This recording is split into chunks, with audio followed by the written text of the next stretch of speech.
Here are some side-by-side pictures of the iPhone versus a Pro camera, specifically the Fujifilm X100VI. Can you figure out which one is which? Can you figure out which is shot on iPhone and which is shot on the Fuji? I have purposely mixed them up just to make it a bit more interesting. So I love photography, and I think if you're watching this video, you're also probably into taking some pictures. I have always been obsessed with cameras ever since I was a kid, and now that phones are getting so good, it's gotten to the point where in certain scenarios it just makes more sense to carry around a phone. Don't get me wrong, I love my mirrorless cameras. I love my Fujifilm camera, the one that I have here, the Fujifilm X100VI. I absolutely love this camera, it's fantastic. I use mirrorless cameras to record my YouTube videos and stuff, so I completely see the value in high-end cameras like this. Of course, the experience you get from using something like this, an iPhone can't match up to it, like it just can't. There's so much more that goes into cameras like this, and it's the reason why people buy them, it's the reason why people like me buy them as well. But what I always like to do is I like to see how far I can take my iPhone. And that's been my goal in the last sort of 2, 3, 4 years, because I've realized that iPhones have gotten so good now that it's actually quite hard sometimes to tell the difference between this and the Fujifilm X100VI. And it's what I wanted to demonstrate in this video, how close you can get the iPhone to a high-end pro-level prosumer camera like the Fujifilm X100VI. Let's get a few things out of the way first. The sensor in this is much larger than the sensor in this. And generally, not always, but the larger the sensor, the better quality images. You just get a lot more data to play with, a lot more information for those pictures that you shoot. Another advantage of a larger sensor is that you get more depth of field. So when you're taking a picture of someone or a subject or a product or something like that, the background is more likely to be blurry. The iPhone can't really do that without some trickery, but it has gotten better because the sensor is much larger now. The downside though is of course the size. When you compare these two, this is so much larger than the iPhone. This is so much more convenient, a lot easier just to fit in your pocket, take with you wherever. This, not so much. You can fit it in like a jacket pocket, you can have it strapped around your neck or whatever, but it is much bulkier, much heavier, and just a lot more effort to carry around. And that's, I think, the important thing here. What is the most convenient? What is the most convenient to use? And let's be honest, the iPhone is the most convenient to use. And not only that, you have 3 cameras, you have 3 different lenses that can take all sorts of different pictures. With this, you just have the one focal length. Now, you can crop in, which is what the iPhone does as well. You can crop into pictures because it shoots, I think it's 40 megapixel pictures, but you're just stuck with one lens. You can't change the lens on this one. Of course, with other mirrorless cameras, you can change the lens. But with the Fujifilm X100VI, you have the fixed lens. So now let's look at the image that I shared earlier and tell you which ones are which, basically. So let's start with the Porsche here. This was from my trip in Tokyo. What I've done is I've edited the pictures to have the style that I would usually apply to any of the pictures that I would usually shoot. I kind of just apply the presets that I like to apply, and then just adjusted the sort of exposure, contrast, and those sort of sliders. I don't do anything too crazy because I like my images having a certain sort of style and mood. I actually don't think either the Fuji or the iPhone take pictures that look particularly amazing straight out of camera. I think all pictures need a sort of style and mood applied to them to match whatever style and aesthetic you're trying to go for. So yeah, if we look at these 2 images, the one on the right is the iPhone, the one on the left is the Fuji.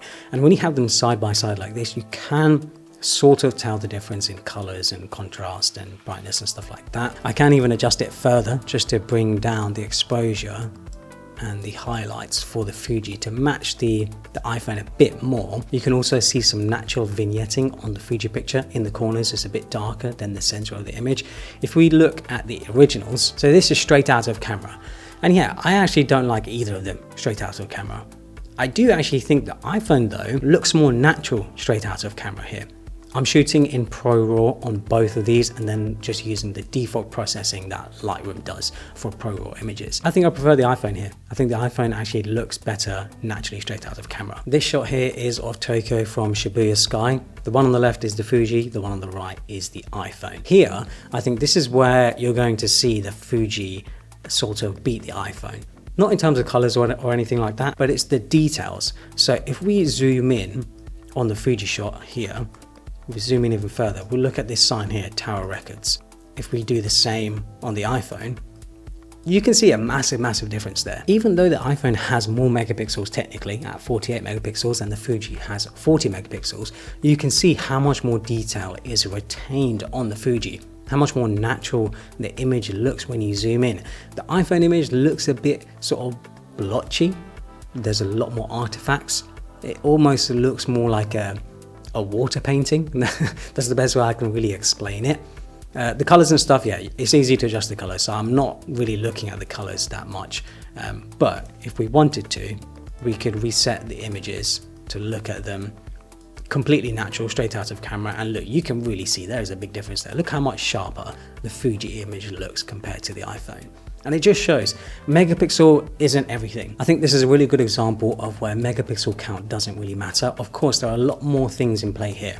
The glass, the sensor size, all these different things. But the Fujifilm clearly takes sharper images here, even though it has 8 less megapixels. This is both of the shots straight out of camera, and I think I actually prefer the Fuji here, purely just because it looks brighter.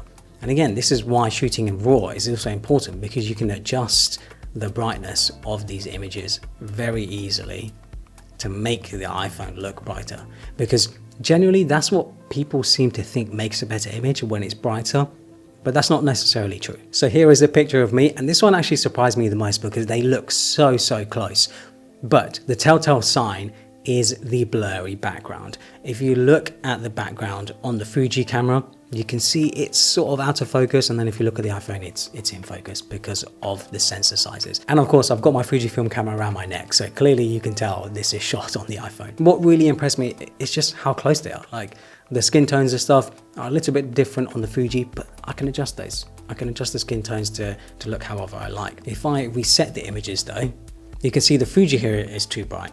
It's because the scene itself is dark, so it's now trying to overcompensate, thinking, oh, you're taking a dark image, let's up the brightness. The iPhone here does look better, but I think my skin tones are horrendous. Like, my skin looks yellow. Why does my skin look yellow there? My skin does not look yellow. I have a nice caramel brown, okay? Like, my skin just doesn't look that great here.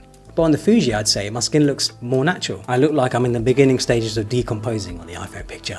But yeah, on the Fuji, I just think it looks better. If we actually adjust the Fuji to bring down the exposure, see, just a minor adjustment on the exposure, and the Fuji image definitely just looks better. It looks nicer. With the iPhone image, we can easily adjust the hue. There we go. And now my skin actually has some life. And all I did was just adjust the orange hue slider, brought it a bit to the left. If we go back to the edits that I made, yeah, I think these are pretty close. It is literally just down to the background blur. So this one I shared on my Twitter, and I was really surprised at how many people got this wrong. And it was because people thought that the Fuji couldn't take pictures this blurry and that it must be taken with an iPhone, and this one just looked more natural. That was really surprising to me, because obviously when I look at these pictures, I can instantly tell which one's the Fuji and which one's the iPhone. The iPhone picture here on the right is shot completely straight out of camera. I'm not using portrait mode or anything like that. I'm just shooting with the main camera at 1x, just taking the picture. And I think this is where you can really see the sensor size on the iPhone come into play, because look at that blurry background. That's really good.